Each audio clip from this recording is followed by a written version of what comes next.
কবরের আযাব দুটি কারণে হবে সবচেয়ে বেশি। তার একটি হলো পেশাব থেকে ভালো করে পবিত্রতা অর্জন না করা, আরেকটি হলো চগলখড়ি করা। নবী করিম সাল্লাল্লাহু আলাইহি ওয়াসাল্লাম বলেছেন যে কবরের আযাবের অন্যতম প্রধান কারণ হলো এই দুটি।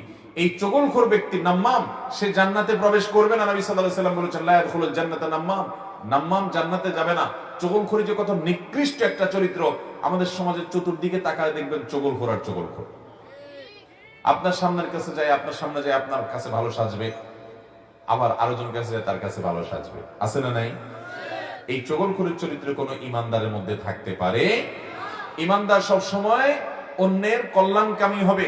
কারোর মধ্যে দুজনের মধ্যে ভুল বুঝাবুঝি হয়েছে, সে ভুল বুঝাবুঝি দূর করার জন্য সে প্রাচীরের ভূমিকা রাখবে, যে প্রাচীর দুজনকে এক করবে।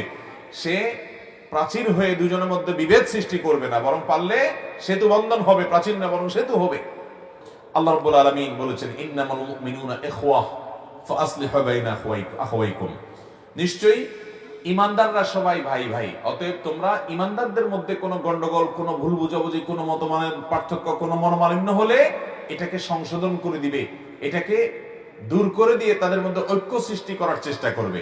আল্লাহ তাআলা আমাদের সবাইকে সেটা করার তৌফিক দান করুন।